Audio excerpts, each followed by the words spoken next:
all of you. Martina, can we share the slides? That's fantastic. So I just want to welcome all of you to our second edition of the Hack and Learn at INDIGO. We have a first edition in September last year. It was a great success. So great expectation for these upcoming few weeks. My name is Mara Iroldi, and I'm the director of the Government Outcomes Lab, which is a research center at the Blavatsky School of Government, which is a department at the University of Oxford. But we are a very special team because, contrary to many university teams, we are a lot of fun. So I want to start by introducing my co-host today. I already said who I am. Is Bindi here to say 2 words about who she is and what is her center? Hi. Hi, Bindi. Hi, I'm Bindi Dharia. I'm the Deputy Director at the Center for Social Impact and Philanthropy. We're an academic center at Ashoka University in Delhi, India. And we work to strengthen civil society and philanthropy by doing research, capacity building, and convening. So there you go, Mara. Thank you. Thank you, Bindi. And thank you for co-hosting the event with us. Elle, do you want to say something about you? Sure. Hi. Hello, everyone. My name's Eleanor Carter. I'm the research director for the GoLab team. At the GoLab, we are curious about outcomes-based commissioning and outcomes contracts, and we aim to bridge this gap between research and policy making. So I'm really excited to be here and learning from everyone here today. Thanks. Thank you. So this is where you can find everything about INDIGO. As you can see, I had an INDIGO background. I have an INDIGO scarf. INDIGO is first and foremost a data collaborative, is a community of organization, and this community of people. So what brings us together is we are data enthusiasts, and we want to use data to create, to ask questions, to create insights and informed decisions that will lead to better social outcomes.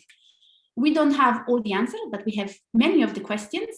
So what brings us together is this appetite to steer things. And in terms of the organization, you've seen Bindi joining us today. She's a co-host of this challenge in this edition. We also have colleagues from INSPER in Brazil, who is also a research center from the University of São Paulo.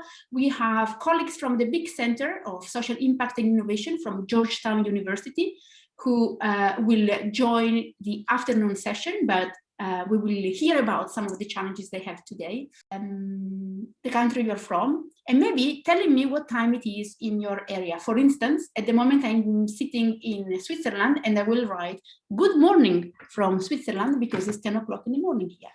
So good morning from Switzerland. Can you write the country you are from so we know who is in the room?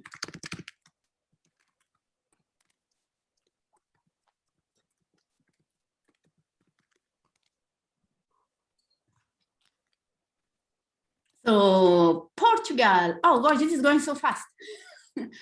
Oxford, 2:40 p.m. in India. Many people from the UK, York, Sheffield. How do you say good morning in Portuguese? Can we have a Brazilian to say good morning? Bom dia. Bom dia. So India, Brazil, Oxford, Scotland. Welcome, everybody. We have somebody in Durham, but they are from China, Spain. So as you see, it's a broad community. We will have more people coming also this afternoon. I want to just spend a few words to prepare you for what is hitting you this morning.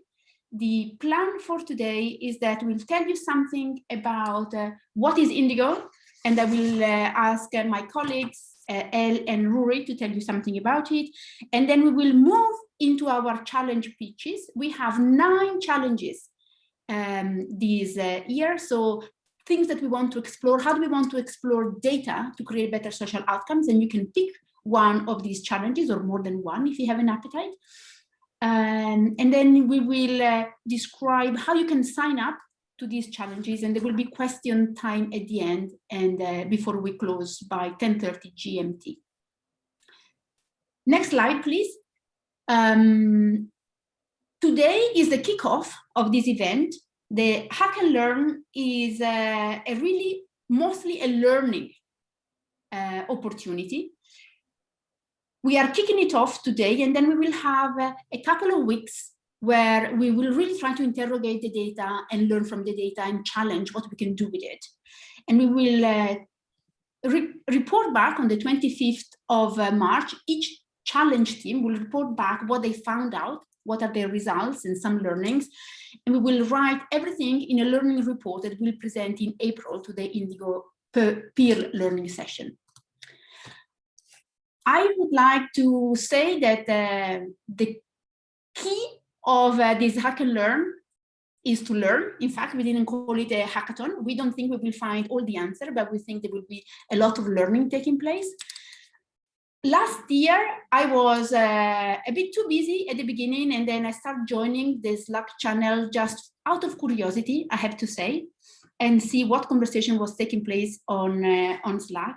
And I have to say, I got hooked totally, because the community was a lot of fun. To this day, when I joined, there was a joke about throwing oranges, and I still don't know what it was all about. But I do expect a lot of helpful conversation, light conversation, and especially a lot of questions. We learn the most when we ask questions, and this is an opportunity of asking a lot of questions, clever questions, stupid questions, make a lot of mistakes. We are learning by doing, and especially we need to have fun. So I'll stop here. I just look forward to these 2 weeks ahead of us. Give it to it 2 minutes a day, 2 hours a day, the whole day is up to you, depending on your appetite and curiosity. So I'll hand over to my colleagues, El and Ruri, to tell you a bit more about this crazy journey we started a few months ago. Thanks, Mara. It's really great, I think, to just acknowledge that we're here with lots of questions and we definitely don't have all the answers. I think for INDIGO, we see ourselves as an emergent data collaborative. So we're really still bubbling and developing ourselves as a community. Our long title is the International Network for Data on Impact and Government Outcomes. So you can see why we shrink it down and call ourselves INDIGO. And most of all, INDIGO is a community of people from different countries, different sectors, different policy backgrounds. But what brings us together is this interest in sharing data and learning from data about projects that aim to improve complex social problems. My colleague Wuri often describes INDIGO through pancakes. So Wuri, do you want to hop in and talk about your pancakes here, the community layer, the community pancake, should I say, the system pancake and the data pancake? Yeah, absolutely. Thank you. I thought you were going to steal my pancakes there. So I like pancakes and think about things on 3 levels, like a stack of pancakes. At the sort of top layer is our community. And that's about this hack and learn. It's also about a distributed sort of network of people sharing information. In the middle layer, we've got a system that is the process and the people and the tools for exchanging information, whether it's on one project or across the entire system. And then the data are our sort of core pancake with lots of blueberries in it. We have to figure out how to join data sets. Our first data set has been the impact bond data set, but we're exploring others here, and you'll see that in some of the pitches. But I want to take just a second to explain, like, why are we doing this? One of the problems that we just wanted to solve here is that when we were looking at things like impact bonds, as researchers, we would ask, can you send us your data and we will analyze this data. And we realized that, well, other people like evaluators, people on the projects, lots of different people were asking, for data and information. And so we thought it'd be helpful to harmonize those requests. So that is one of the things that's going on. The idea that like, well, let's have academics and practitioners and all the different people start to talk about what data they want. And another challenge that we see is that different people have different perceptions of how much information they share. So we've got government people who have been for many years trained and are thinking about transparency and openness and the open data agenda. And we also have some new actors, from financial organizations who are coming in and offering their resources to try and achieve goals. And people have different opinions on how much information should be shared. There's also a community norm building going on towards transparency and open data. But that's I think what we're going to be doing here. The important thing really is the community thing. Let's build community together. Thanks, Rory. I'm so excited for this Hack and Learn. I've got this kind of slightly giddy, nervous energy feeling. And in part, I think that's because we had such a fantastic Hack and Learn back in 2020. So I thought I'd offer a few reflections on what happened at our first ever Hack and Learn back last year to give you a flavour of what might be to come. So in our Hack and Learn, we brought together policymakers who had specific challenges and specific questions. We brought in coders and data enthusiasts who can answer their questions with data. And these really mixed teams came from all around the world. So you can see on this map that we had people from India, Australia, South Africa, Nigeria, parts of Europe. So we had Italy, France, Portugal, Spain, Brazil, someone from Colombia, and a few people from the US as well. So we had people really from around the world, and it was great to get everyone together sharing ideas. On the next slide, you can get a sense of the tricky but energizing challenges that we tackled. So we got into teams and they responded to 3 user challenges.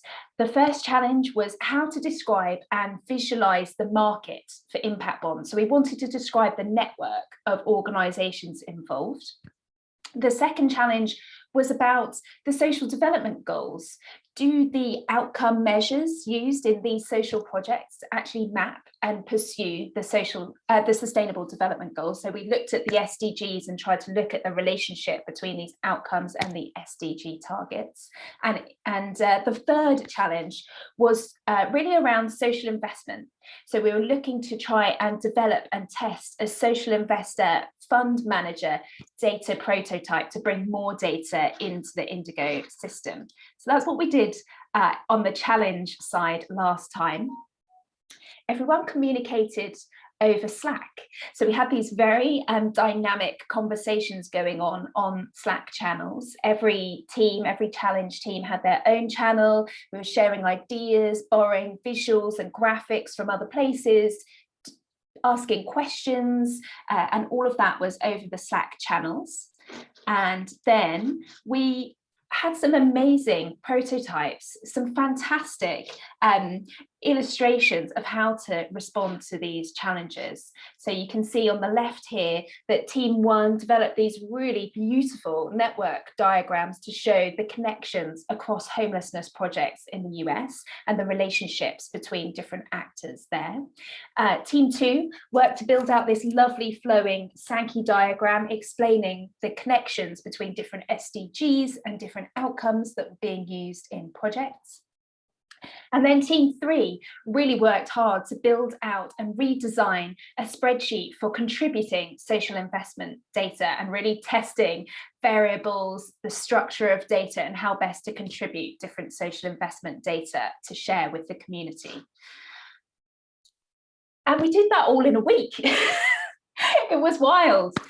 But we also had a great opportunity to reflect afterwards on the learnings, and then we integrated the visuals and the prototypes that the hack teams had led into the INDIGO area of the GoLab website where it's currently hosted. So after this intense week, we picked up the investment timeline that you can see here on the left. So that was the data that came through from Challenge Team 3. We built that out more formally into a visualization to share with the community online now. So that's still available. So the artifacts from last time's Hack and Learn are there for all to see. And then on the right hand side of this slide, you can see the ultimate network map. Gosh, it's a busy one. So we've got these different network maps that you can now see for different bits of outcomes-based project work around the world, and that lives on our website too. So things have a life after the Hack and Learn, as well as this intense learning experience. But Mara, I'll hand back to you to talk us through what we've got coming up over the next few weeks. So we are key dates are today. We're kicking this off, and so we are launching the Hack period, which is this 2 weeks period where you can join over Slack, ask the question, and having the fun. At the end of these 2 weeks, we will reconvene. And we will see what are the outputs of our conversation. So there will be a show and learn where every hack team will say, this is the findings, our results, our insight from these 2 weeks. And we'll then write up some reflections as a community about what we learn about the particular challenge, but also the way of working together in April, as we have our regular peer learning sessions. So those are the pitches that are coming up today. I think, Elle, you are our host, and I will make sure that we keep to time. With a very sophisticated instrument that will signal when you are 4 minutes in your presentation. Great, Elle? Thanks, Mara. So we have some fantastic challenges. So each challenge will form a group or a team. So we have challenge champions from each of these challenge areas who are going to be leading and bringing together hack and learn people to respond to their challenge. But which one would you like to work on over the next 2 weeks? So in this section, each of the challenge champions will make a pitch to you, throwing out their challenge and hopefully getting you excited to contribute. So we're going to move pretty speedily through these different challenge areas. We've given each champion just 5 minutes to make their pitch. And so Mara's got her xylophone ready to let people know when we've got to move on. Okay, but first up, Fernando, I hope you're ready. First up is Fernando, aligning outcomes to sustainable development goals. Take it away. Thank you, Elle, and thank you all for joining us. I really hope that you're going to be interested in following our pitch.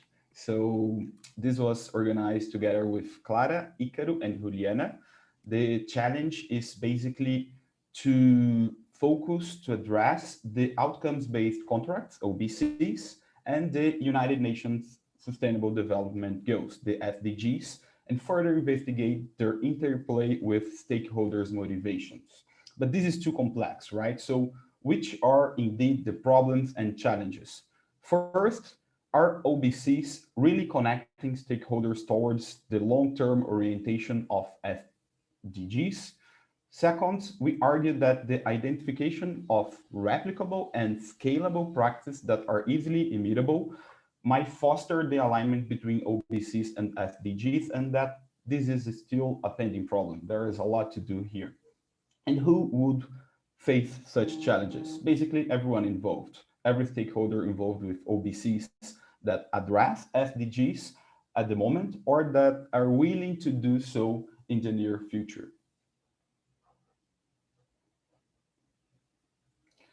So basically, we have OBCs worldwide, right? According to the INSPIR dataset, we have around 350 OBCs being developed, implemented, or concluded already, and they relate to the 17 UN SDGs differently. One OBC might, for instance, address the no poverty goal, but also education, health, and so on.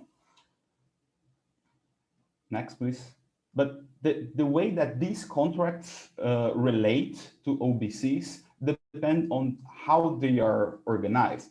And the first thing that matters are the stakeholders. So different stakeholders involved with OBCs might differ the way that these OBCs will address the SDGs. So we have service providers, investors, evaluators, the outcome payer that are governments, right, in case of social impact bonds, and perhaps most importantly, the targeted population. This all influence how OBCs will address SDGs.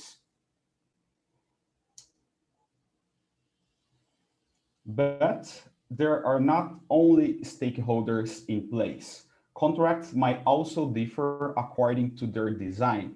So move on, please, next. So the contract features also influence how they will impact and influence SDGs. So contracts might be more or less expensive. They have different outcomes metrics. The evaluation method might differ. For instance, some contracts might rely on randomized control trials or in different counterfactual assessments or not. The duration, development stage, rate of return, their different payment structure, and all that might influence the way they are addressing SDGs as well.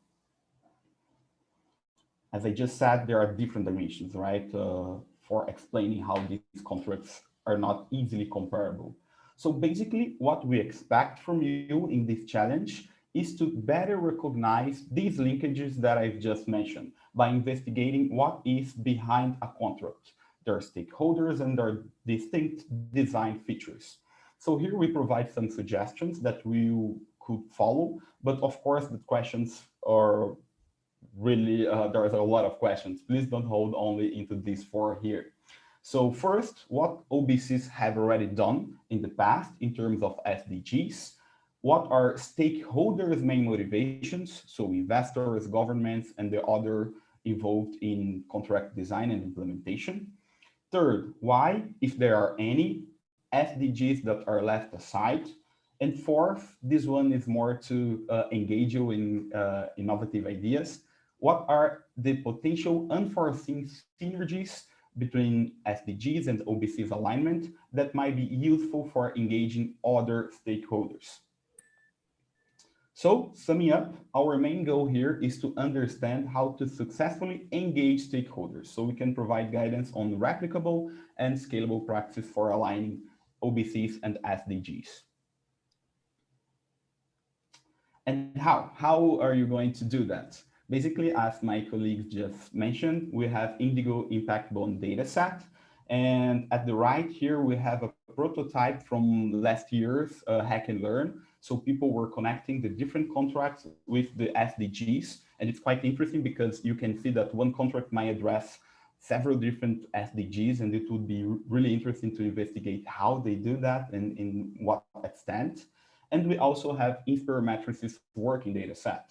It's, we cover different OBCs, as I mentioned before, worldwide, and we have several different characteristics. The SDGs that they stakeholder features and other information as well. So, Fernando, thank you so much. You did a good job of getting through some really juicy challenge questions in a short time. Thank you so much for describing your challenge. Okay, so I put into the chat bar the hack team details that you would need to join if you wanted to work with Fernando. But next up, I'm handing over to Lee to talk about this challenge around user voice. Over to you, Lee. Great, thank you very much, Elle. Unfortunately, I might not even use my full 5 minutes. I might set myself an unbearable target there, but I might stretch it out so we can hear the dings. But this slide in front of us. This is my big pitch. This is our core slide for today.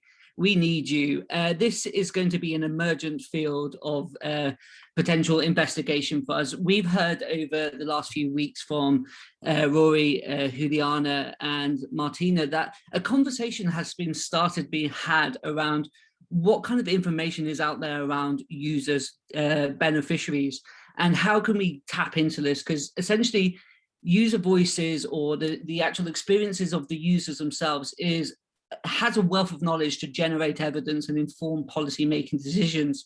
So therefore, how can we access this? So this will be the challenge that we're going to be trying to embark upon, but we're at the very beginning stages of this. So this is a daunting challenge, but a really exciting opportunity. It's daunting insofar as this isn't a fully fleshed out idea yet, but it's a great opportunity for you because you can come in at the beginning stages and really shape the direction of what this looks like for the INDIGO broader team. So next slide, Martina. So Francisco and I have done had some conversations over the last week or two to discuss what might we do over this coming 2 weeks work sprint. And what we've come up with is potentially just a really basic data capturing like research tool around like so where is user voice being captured in the impact bonds kind of ecosystem across projects? And we've come from like sort of inception to sort of evaluation. We're going to come up with a basic Excel template to try to sort of populate that against these different criteria, but potentially there are others that we might be thinking about as well. So what we're going to do is have a kickoff meeting either Monday or Tuesday next week and sort of kick this around a little bit, try and just ask the question, does this really describe what we're looking to capture in terms of user voice? Are we looking for other things? But this exercise over the next few weeks is essentially just a kind of a data scoping exercise, or and a potential scraping exercise as well, just to describe what's out there in the ecosystem right now. How might we build upon this and how might we use this as well? So the next slide, please. So as I said, kickoff meeting potentially whenever the most amount of people are available, either Monday or Tuesday next week. We have an Excel data tool that we're going to be populating. We're going to potentially, we could work to look into the future. Could we work towards a INDIGO data definition for user voice across different parts of across different sections of an impact bond life cycle? And then what other things do we want to look at? Could we potentially do new data fields for the actual INDIGO master data set as well? Or is there going to be something else that we plug into this? So essentially this is, as I said, yeah, thank you. How to get in contact with us. Of course, there's going to be a Slack channel, and when we're going to do a kickoff meeting. Back to that first slide, this is your opportunity to really shape where this goes. We've got some ideas, Francisco and I. We'd love to tell you in a little bit more detail when we get you into that kickoff meeting, but this is a real opportunity for you to shape where this goes. And I believe this is of significant interest to many, many people. So that's my pitch. Great. Thanks, Lee. A chance to think about how to get the voices of people experiencing services into some of these data sets and systems. Thanks very much for that. Okay, our next pitch comes from Rory, who's going to talk about governments awarding outcome contracts. Over to you, Rory. Thanks. Hi, everyone. So this is Hack Team 6. And you're welcome to join this hack team. If you join the others and you find like, I want a little bit more, then by all means come and check out what's happening in Hack Team 6. So if we go back one slide, so what we've got is we've got a data set, you may know, of 204 impact bonds that's live on our website. These are of varying duration. And we are interested in finding more about the procurement and the contract documents themselves. I found Fernando's and Clara's pitch really interesting as well. There might be some overlap there, which is fantastic. This particular pitch and challenge is going to focus on something called the Open Contracting Data Standard, which is an international open standard that exists already. Thank you. The Open Contracting Data Standard is really good at connecting pre-award documents to sort of post-award things. So that's one of the reasons why we're focusing on bringing in a lot of the procurement documents and to pull together the contracts. If we go to the next slide, the Open Data Standard does set up sort of this framework where we're talking about planning documents and data, initiation, award, the contract itself, and implementation. So this sort of framework set up within the standard.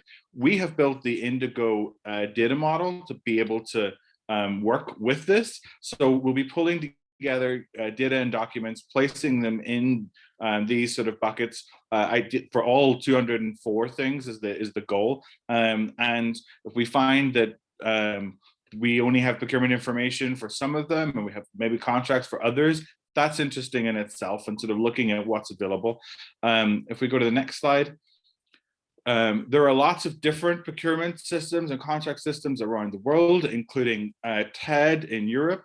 Just one example is OpenBook in New York. Different US states have them. There's an Australian tender portal. There's a new tender portal in Colombia that's heavily based on the open contracting data standard. And so there are ways that we can take some of these information, these data, and in using things like the Open Contracting ID, make these data also available in the impact bond data set, so people are interested in that. Our focus currently is an impact bond data set because it's a nice manageable number of impact bonds of projects, but we can then use this model for, somebody's moving my slides on. I'm getting a hint to move on. is the next pitch controlling this? So yeah, there's 204 impact bonds. We will be connecting the procurement documents and the contracts to these, and we'll be learning from that, so that as we expand out the data sets, look at other types of social outcomes type contracts, we will be able to connect those things as well. And I think that's it. Join us, ackteam 6. Oh, I'm sorry, one last thing. We have already set up a kickoff meeting tomorrow, Friday, with an organization called the Open Contracting Partnership, and they are the sort of keepers of the and stewards of the data standard. So they will be giving us a brief tomorrow on some tips for how to connect and use the Open Contracting data standard. Thank you. Fantastic. Thanks, Rory. You didn't even need a ding because you kept to time. Great stuff. Thanks, Rory. So next up, we have puzzles for measuring girls' education outcomes. Fernando, I think it's back to you to present this pitch for us. So go ahead. Thank you. Yes, thank you. So hi, everyone. I'm Icaro, and I'm joined by Clara and Fernando. And this is our pitch for puzzles for measuring girls' education outcomes. So in the next slide, we want to make a point that outcome measurement is really a challenging process. As you can see in the left of your screen, there are some priorities that we have to achieve to make a good outcome measurement process. And a point we want to make in this slide, can you pass? Is that those desired features, they do not easily fit together. They create tension because they are competing with each other. So also we have a problem that priorities for girls' education projects, they also bring complexity to this process. And in our next slide, I think we see is that we are aware of this struggle. In Brazil, we have a project called Girls and Data Science, and we have problems such as a small N for statistical analysis, English being the main language in data science, the measurement of soft skills such as teachings for social justice, the overwhelming class hours and knowledge gaps that will be especially stressful for girls because there is still an expectation of them being at home to perform tasks. And also the desired outcomes are still in the making, and the biggest problem of the COVID-19.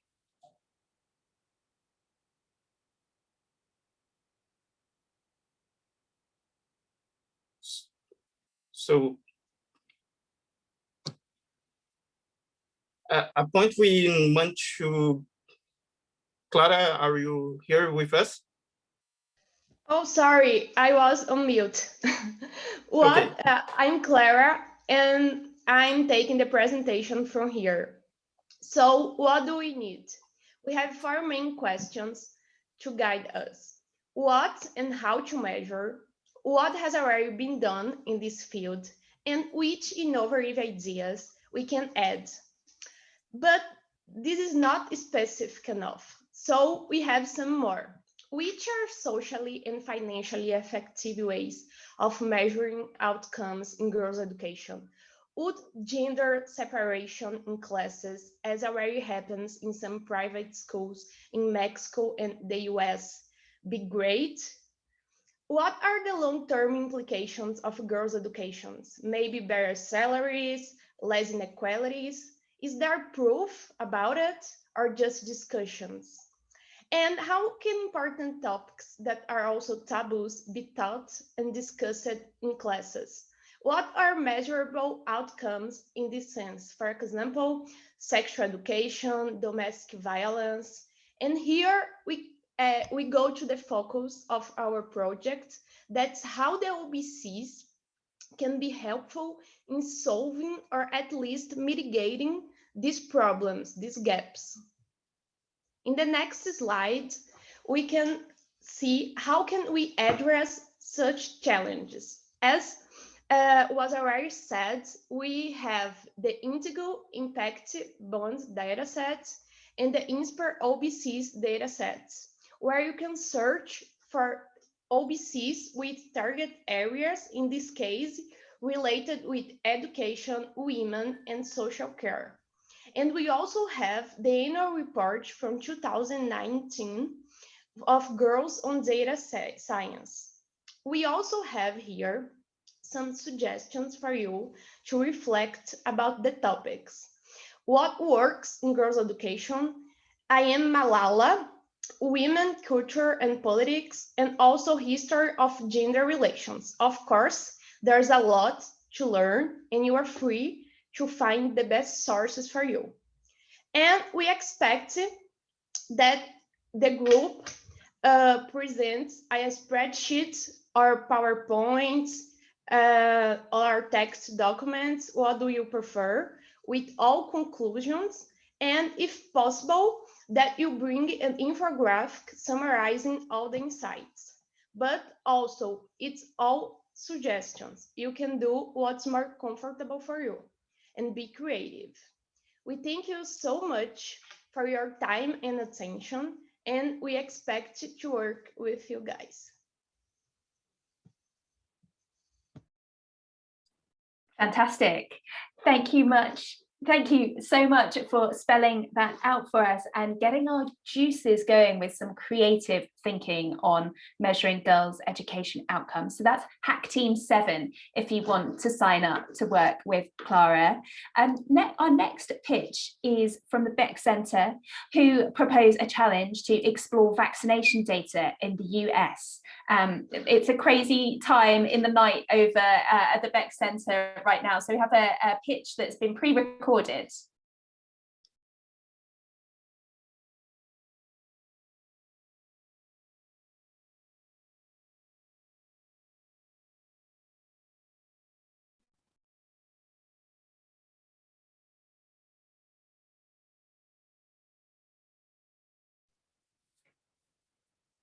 is Rui. I'm not hearing any audio. Neither. Oh, you want to go for it? Hi, everyone. My name is Thank you. Nora, and I'm a student analyst at the Beck Center for Social Impact and Innovation, which is located at Georgetown University in Washington, D.C. I'm going to be leading participants who are interested in challenge number 6, the U.S. Census, vaccination data, and the household pulse survey. In this challenge, we're really interested in exploring the U.S. Census Bureau's most recent household pulse survey in conjunction with vaccination data made available by the CDC. We hope that this will help American policymakers better understand or visualize the relationship between vaccination rate and issue areas like access to health services. It's important to note that these data sets are made available to everyone, so including us and the general public, meaning you can always return to these data sets if you want to.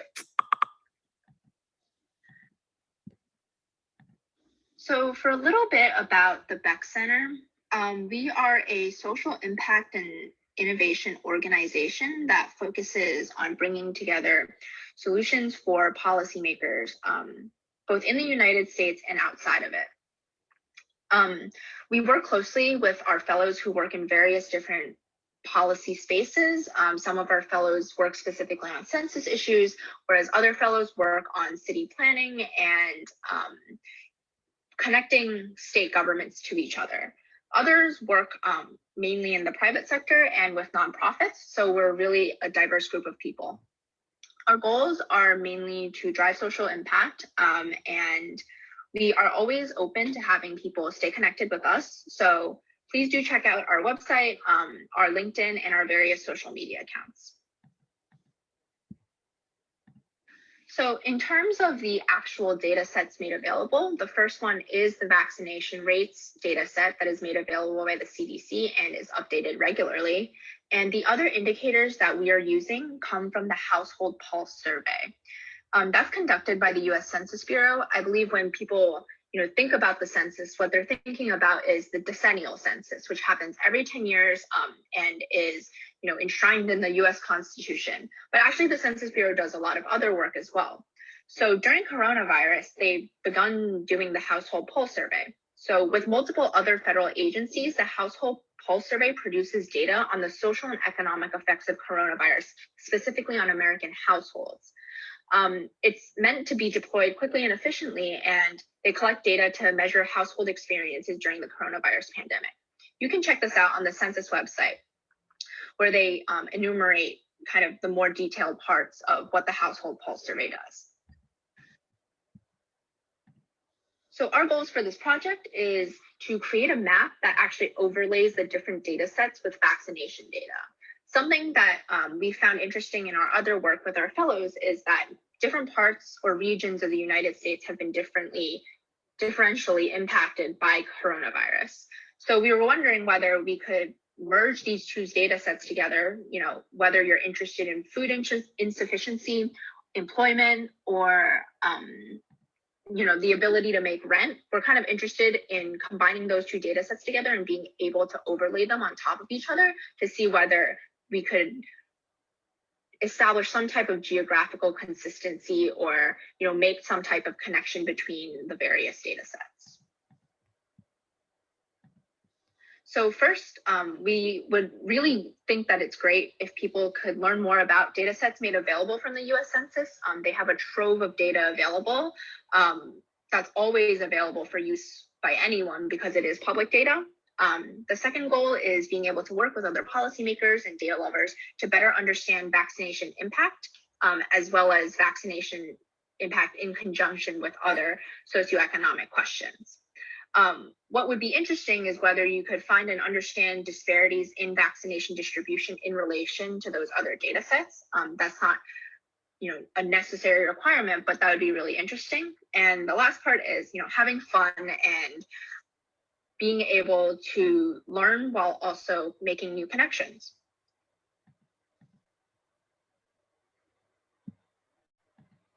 We also want to emphasize that we are open to all other ideas. The kind of map challenge that we've set out is just one of the many ideas that are available coming out of these data sets. We would be happy to accommodate and produce other types of information from these data sets. So please don't feel like you are boxed into creating a map.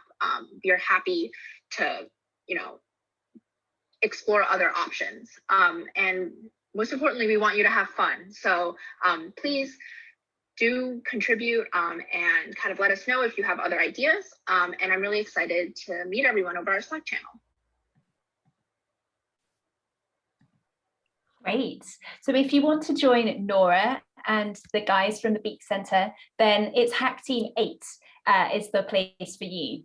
But next up, I'm delighted to welcome Ruby to make a pitch around a new tool for social impact. So Ruby, here's your pitch slot. Hi everybody, I'm Ruby. I am a research assistant at the Go Lab, and I have been working along with some lovely people on this call to build a tool that's basically a social impact navigator, or I'm calling it a wayfinder, that is trying to help people to navigate different ways to measure and assess impact of all types. Next slide, please. So yeah, the goal of the tool itself is to help practitioners to navigate through the available resources and identify the most relevant information on social impact assessment.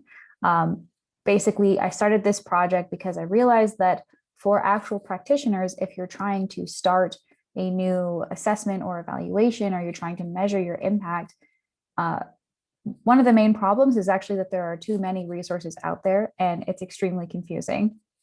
So I wanted to build a tool that would help people with sort of an interactive interface to navigate the landscape and come up with the resources that actually apply to them. Next slide, please. So the mechanism that we designed is, it has 5 questions, asks who you are, when in the project the assessment is happening, what type of goal are you trying to measure, what's the scale of the assessment, and then what do you want the output to look like? And then at the end of that, it will output some custom resources. And the exciting thing is that this tool, or at least a prototype of it, is already live on the website. So I'll put a link to that in the chat after this. Next slide. But you can see that this is what the prototype currently looks like. You have these 5 questions and it actually works. It actually puts out resources thanks to some, again, lovely people on this call. So I'm really excited that this is live. And next slide, please. Next slide. So for the Hack and Learn, I would really love if we could have some people kind of just sink their teeth into this project. Unlike some other projects, this, I guess it's more similar to Lee's project on user voice. It's very flexible, and really it would depend a lot on who signs up and the type of people that are there and what you guys want to work on. But we could do a roundtable on how it could be helpful. We could do a review on what would make it more useful. We could even, if we have a lot of people that are very familiar with impact evaluations, I would love to get some input on whether it's actually outputting the correct materials and resources.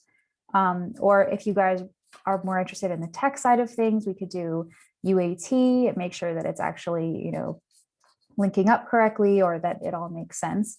So I'm super flexible on this, but I think it's really exciting that we just have this. This is, I think, the newest tool in Indigo, and something that is still very much in the beginning stages, but you can get a chance to really shape something that will be on the website for a while. And I'm really hoping it will be a tool that will help people of all different ability levels and all different impact areas to actually find things that are useful in measuring their impact.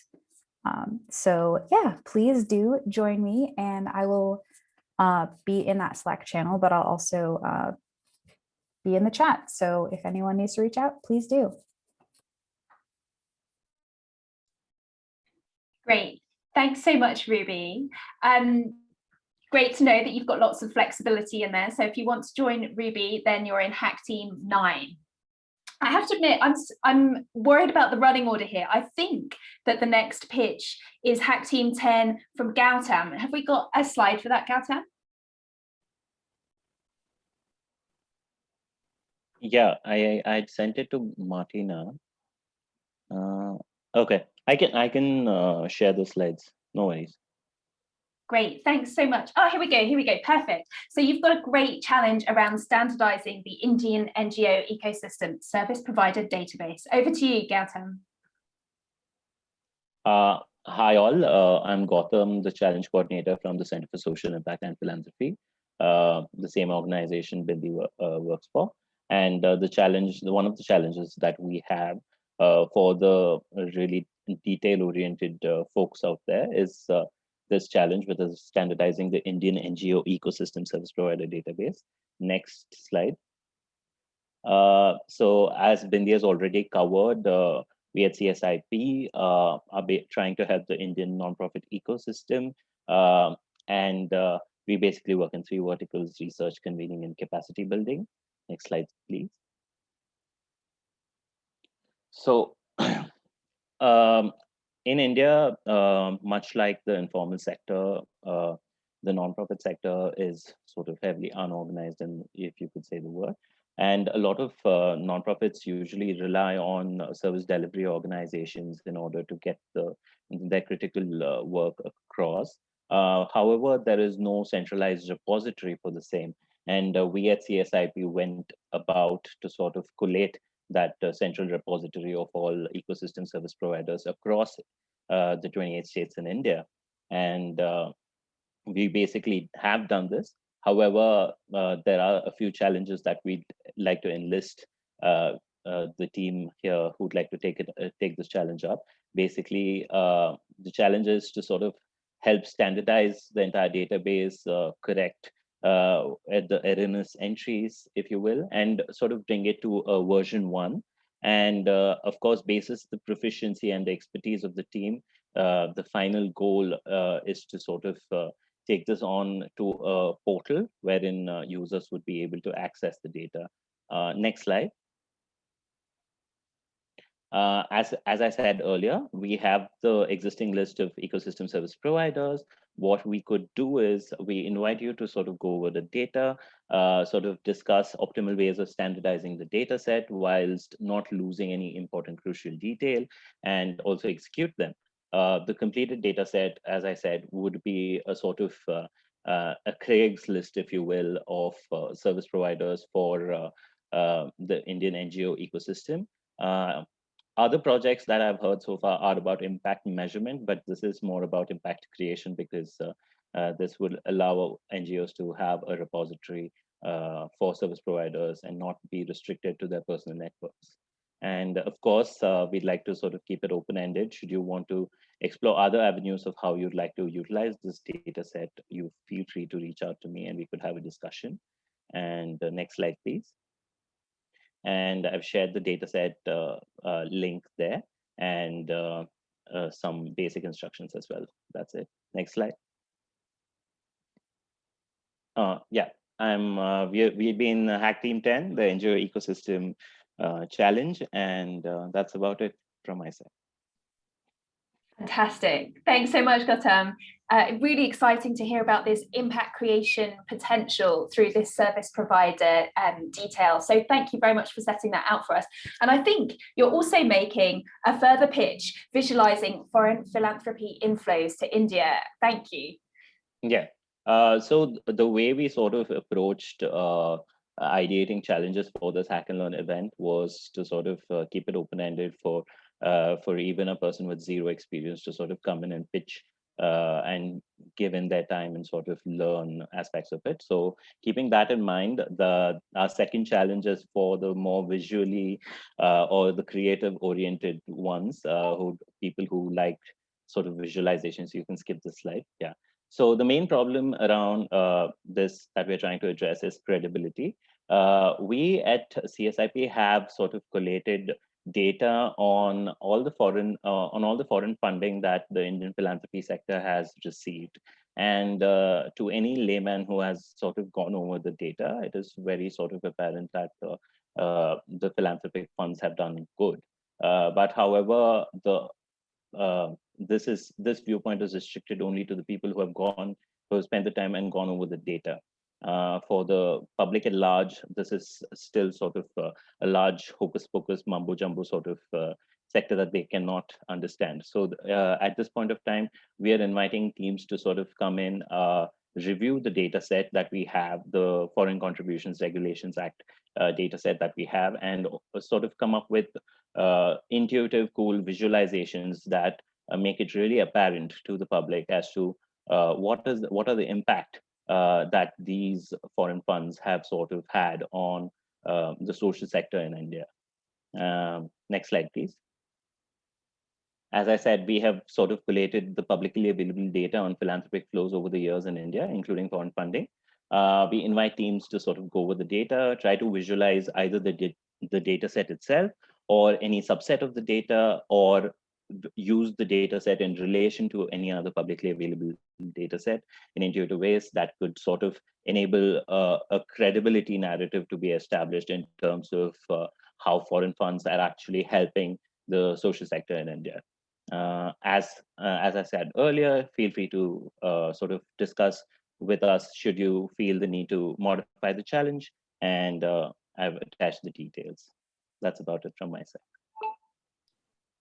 Thank you so much, Gautam. And I can already sense the excitement to create these beautiful visualizations of philanthropy inflows. Thank you for that.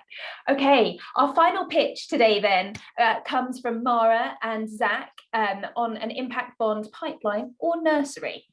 So this is a pitch from GoLab and Navoka. Thank you, Elle. I'll hand over to Lee, the dinging, in case I run out of time. So I'm presenting on behalf of Zach, who is the champion for this challenge of creating an impact bond pipeline or nursery. Zach is executive director of Levoca Impact Labs, and he has been a force in steering conversation in the impact bond working group.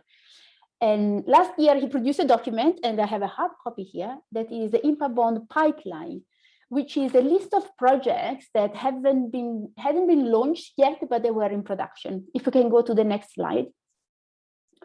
We are calling it a pipeline or nursery. We need to decide on the exact name, but we think that this is important because a lot of the learning is taking place while you are designing a particular project or approach. You are trying different things, you discard ideas, or you try to launch something and it's really, really difficult. And there is much of learning that happens there.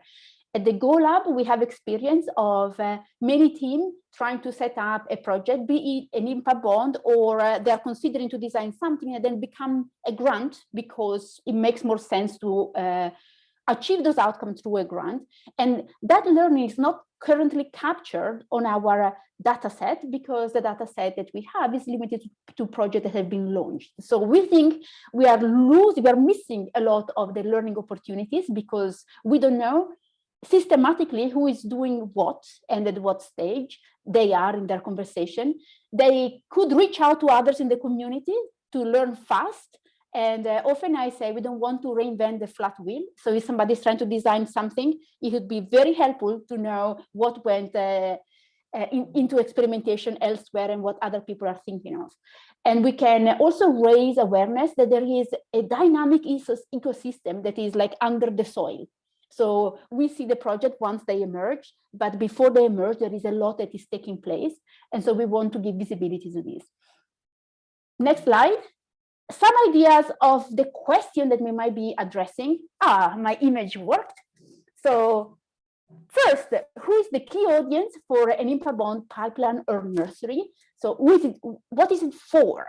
And in order to achieve that purpose, what is the information that is needed and how do we collect this information? How do we decide when a project is inside the pipeline? How do we decide it's ready to leave the pipeline? So there might be ideas that are archived that will never take place and ideas that take a different shape and form. And what is the process to decide that an idea is mature enough to make the list of the pipeline because it provides helpful information, and what is this helpful information? So next slide. We think that on the 25th of March, some of the things that we'll present is a layered pancake that is in style with INDIGO. So there will be something about which information we want to collect, and we agree on a standard definition of variables and what is it for. A system, like how do we agree what is in and what is out? And so procedures or gathering this information and checking that is genuine. And then a community of practitioners that are really interested in the learning and reaching out to each other. So join ackteam 12 to give visibility of this very dynamic ecosystem that is germinating something.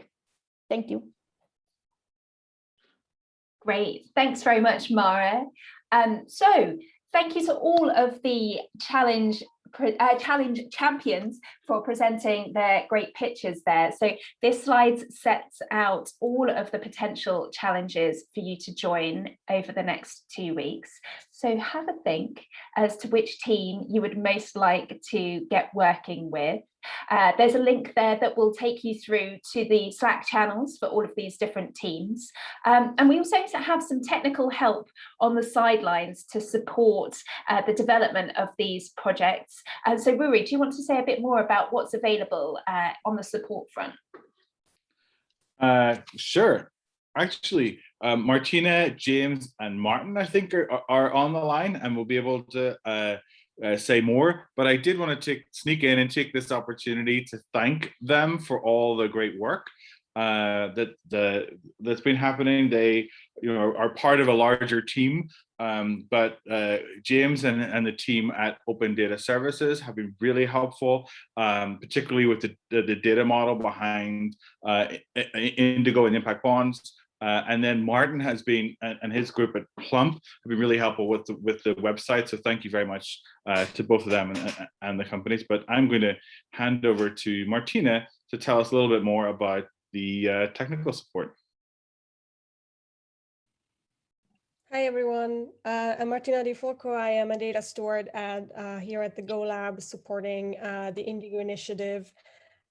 So what we have here is a list of all of the Slack channels that are dedicated to our challenges. As you can see here, each challenge has its own dedicated channel. And we also have a dedicated channel for technical help. Should you need any assistance from our IT and web developers, you can just go into this team and ask a question that you might have, or if you have any other non-IT related questions, you can also drop a question here and I will do my best to answer and resolve your problems. You can sign on to just one challenge or as to 3, 5 challenges, as many as you want. You need to just click on the link and head over to Slack. And if you don't have an account yet, you can make an account for free. And then basically sign up and start hacking. I don't know if James and Martin want to also say hello. Sure, hello. I'm James. I'm based up in Scotland, so I work for Open Data Services Co-op. We're a workers co-op and we work on many different data standards, all with the aim of helping make data useful, usable and in use. So I'm greatly looking forward to seeing what people do over this Hack and Learn. So I've done a lot of work on the INDIGO data model and I'll be around to answer any questions on that and to help people get and use the data.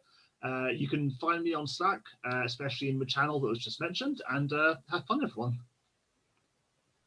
Thanks, James. Hello, I'm Martin. I'm working in York in the UK. I work for Plump. We've been working on the Go Lab website now for a good few years. More recently, we've been taking the work that James has been doing and his team and integrating it with the website. So we've been doing some of the visualizations and some of the work that Ruby's been doing on the Wayfinder and such like. So yeah, very much looking forward to working with you all. Thank you. Thanks, Martin. So we are going to leave you a few minutes to kind of sign up for the challenges. And if you have any questions or problems, you can just drop a comment in the chat and we'll try to solve it for you. I'll back to you.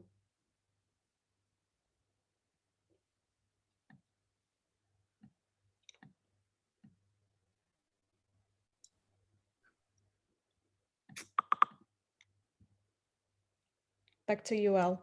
Great, thank you very much. So do let us know if you have any questions, any comments or ideas that you want to share with the group. We have some time now to take questions from all of you. So please do let us know if you want clarification from one of the challenge teams or want to throw an idea out to the group. You can raise your hand or you can pop something into the chat and I can come and pick up with you.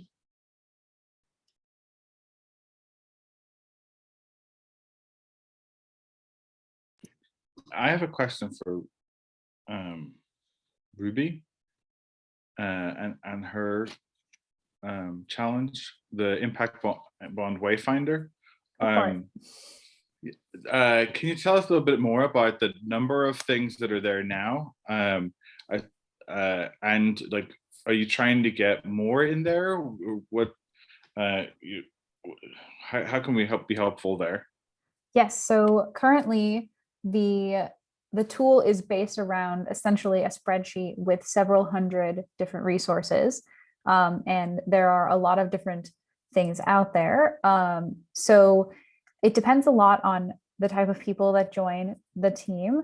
But if we have people that are, a little bit more experienced or, are very familiar with what resources would be useful for a particular use case. And especially if someone sees that I'm actually missing some important resources, like I would absolutely love to add those. But if we don't have to necessarily add things. We already have several hundred. So we could also just, kind of go through a few, for example, anybody on the team could just select the actual answers that apply to their team and then see what resources come out, and then just let me know whether that's actually helpful or whether they're the wrong resources or things like that. Thank you. Thanks, Rory. Great. Thanks for clarifying that, Ruby. Any more questions? Anything people would like to know a bit more about before they make a choice as to which challenge team to join? You can see a hand up from Veda. Hi, I'm a student in my second year, and I do not have a lot of knowledge in more than basic coding. Is that okay for whichever project I join? Yes. I feel a little bit the amount of knowledge that people here have. Yeah, absolutely, Veda. You are so welcome to join. We are open to everyone. Your curiosity and interest is what matters. And we have technical support from James and Martin and Martina. So we have help at hand. So don't worry if you're not a coder, this is still the place for you. It's your thoughts and ideas that we're also after. So don't worry. Okay, cool. Thank you so much. I see another hand up from Mara. Sorry, this is embarrassing. I'm technologically challenged. So I have Slack. I have the teams I joined last time. Can somebody tell me how I join a new hack team? I have my hack team. I don't know how to join the others. Is it just me? Thanks, Mara. I just went through and joined some of these hack teams. So you can put the hashtag hack team and the number of the team that you want to join into the search function, and it will link you straight through to the relevant channel, because Martina has kindly set up all of these channels. So there's already a place for us to go for each of the challenge groups. I think you can also, where it says channels in the left-hand bar, if you hover over that, a plus appears. And I think from there, you can browse all the channels in the system and choose to join one. Fabulous. Thanks, James. Yes, great. That's much better. So you can see all of your potential challenge areas at a glance by doing that. Thanks, James. Any other questions? I see one more hand, but I'm struggling to read. Yes, it's me. Myra, hi. Hi. So I have a question. I don't know if I clicked something wrong, but I think I automatically joined hack teams 2 and 3. I don't know if it was me or if we were all automatically included. I don't know. Can I answer? Sure. Go ahead. When you say that you join hack team 2 and 3, you mean that you can see them on the left side? Yeah. Because the other ones, because the other ones, for example, if I click on hack team 12, I can choose to join the channel. There's a green button here. But yeah, 2 and 3 I'm already. I just want to signal that hack team 2 and 3 are from the last Hack and Learn. Once we finish the work with them, we just left them public so everybody could have a look at the discussion. So that's why you can access them, but that is fine. So it shouldn't be a problem. Okay. And one more thing I want to say is that if you are still struggling with Slack, you can just look for me or for Martina and chat with us personally, and we will make sure that you get to your team. Thank you. Great. Thanks, Juliana, and thanks, Myra, for asking that question. We have a few more minutes, so do shoot your hand up if you would like to ask a question. Anna's put in the chat, we are all included. Yes, we are. So that's fantastic. Yeah, everyone should feel really welcome. You definitely don't need to be a specialist or a coder to find a place in the Indigo community.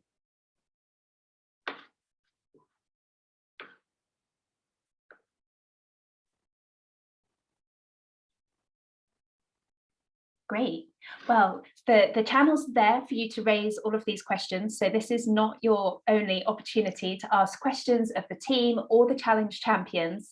The conversations I can see are already beginning to kick off.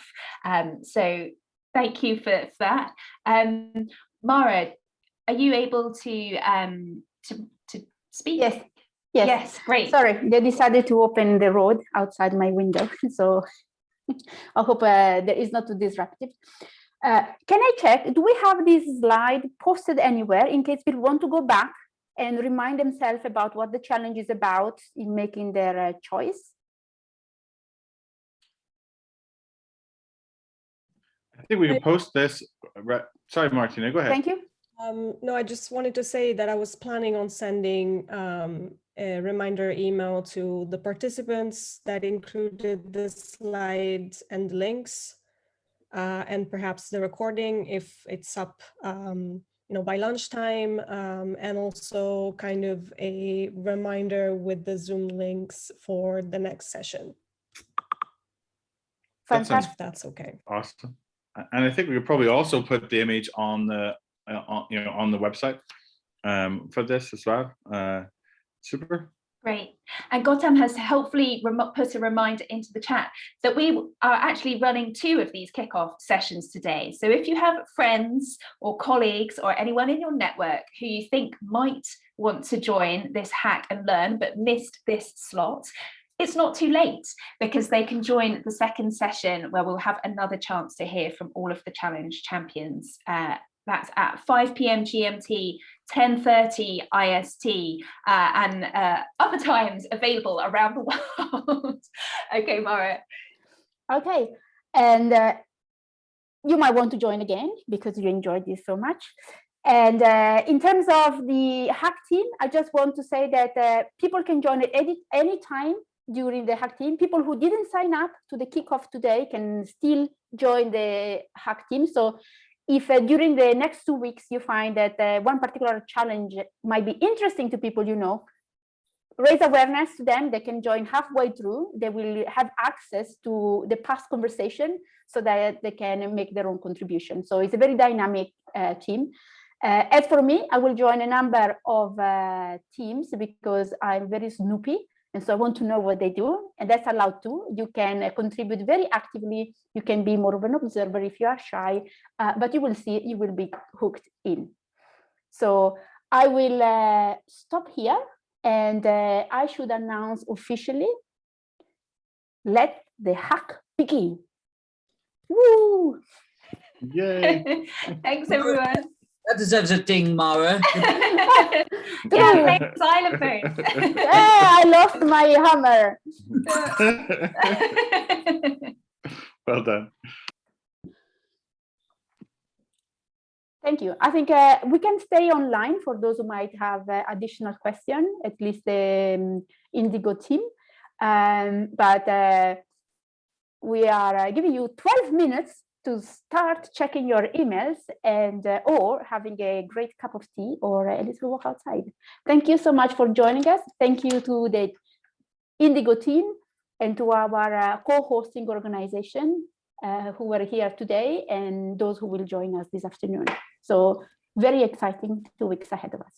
Thank you. Thank you.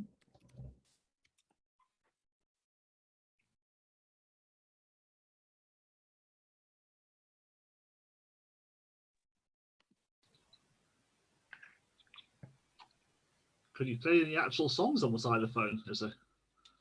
Yeah. You can have a theme tune. My daughter is right. Clearly not. I was trying a Twinkle Little Star, but not even that one. I will rehearse it for this afternoon.